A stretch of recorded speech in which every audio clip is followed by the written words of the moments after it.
வணக்கம். அறம் சொல்லும் திருக்குறள். இந்த பகுதியில் இன்றைக்கு அதிகாரம் 9 விருந்தோம்பல். குறள் எண் 8. பரிந்து ஓம்பி பற்று அற்றேம் என்பர் விருந்து ஓம்பி வேள்வி தலைப்படாதார். வேள்வி அப்படின்னா யாகம் அப்படின்னு பொருள். இப்போ இந்த குறள் எதை பற்றி சொல்லுது அப்படின்னா, நாம் எவ்வளவு தான் செல்வத்தை எல்லாம் சேர்த்தாலும் விருந்தோம்பல் செய்யாமல் செல்வத்தை சிரமப்பட்டு பாதுகாத்து வச்சிருந்து அதை இழந்துடுறோம். இழந்த பிறகு ஆதரவு இல்லாமல் போனோமே என்று வருந்துவோம். விருந்தினரை உபசரித்து வேள்வி செய்த பயனை அடையாதவர்கள் இந்த மாதிரி வருந்துவார்கள் என்று குறள் கூறுகிறது. அதாவது விருந்தோம்பலை செய்யாதவர்கள் பொருள் இழக்கும் போது ஆதரவற்றவர்களாக உணர்வார்கள். இப்போ என்னென்னா, நம்மக்கிட்ட இருக்கக்கூடிய கார், பணம், நகை, ஃபோன் எல்லாமே நம்மளை விட்டு என்னைக்காவது ஒரு நாளைக்கு போயிடுது. அதை இழந்துடுறோம். அது இழக்கக்கூடிய பொருள்கள் தான். அப்படி இழந்த பிறகு நான் சம்பாரித்த பொருளெல்லாம் போச்சே அப்படின்னு சொல்லி வருத்தப்படுவோம்.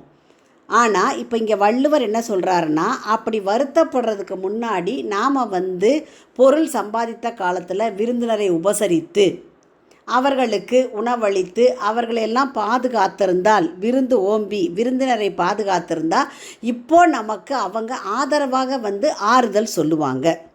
அதை தான் இப்போ குறள் சொல்லுகின்றது. அப்போ நம்ம என்ன செய்யணும்? கஷ்டப்பட்டு சம்பாதிக்கக்கூடிய பொருளில் விருந்து ஓம்புதல் வேண்டும் அப்படிங்கிறத குறள் வலியுறுத்துகிறது. இதில் பரிந்து ஓம்பி அப்படின்னா கஷ்டப்பட்டு பாதுகாத்தல். சம்பாதித்த பொருளை கஷ்டப்பட்டு பாதுகாப்போம்.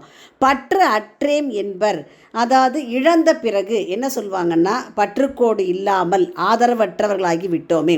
பற்றுக்கோடுனா இனிமேல் நம்மக்கிட்ட ஒன்றும் இல்லை, எதை பிடிச்சி வாழ்க்கையில் மேன்மை அடைகிறது அப்படின்னு சொல்லி வருந்துவார்கள். விருந்து ஓம்பி விருந்தினரை உபசரித்து தலைப்படாதார், அந்த பலனை அடையாதவர்கள். அப்போ விருந்தோம்பல் அப்படிங்கிறது ஒரு யாகம் மாதிரி எல்லா நேரத்திலையும் செய்தல் வேண்டும். முழுமையான பொருளை பார்த்தோம்னா, விருந்தினரை உபசரித்து அதன் மூலம் கிடைக்கும் பேற்றை அடையாதவர்கள் செல்வத்தை மிகவும் வருந்தி பாதுகாத்து அப்புறம் இழக்கும் போது என்ன நினைப்பாங்கன்னா, இப்போ எந்த பற்றும் இல்லாமல் ஆதரவின்றி போனோமே என்று வருந்துவார்கள். அதாவது விருந்தோம்பல் செய்யாதவர்களுக்கு பொருள் இருந்தும் பயனில்லை, அது இழக்கும் போது வருத்தம்தான் மிஞ்சும்.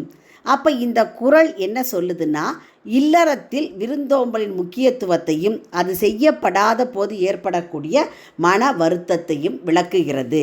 குறளின் பொருள், விருந்தினரை ஓம்பி அந்த வேள்வியில் ஈடுபடாதவர் பொருள்களை வருந்தி காத்து பின்பு இழக்கும் போது பற்றுக்கோடு இழந்தோமே என்று இறங்குவர்னு சொன்னால் வருந்துவர்னு பொருள்.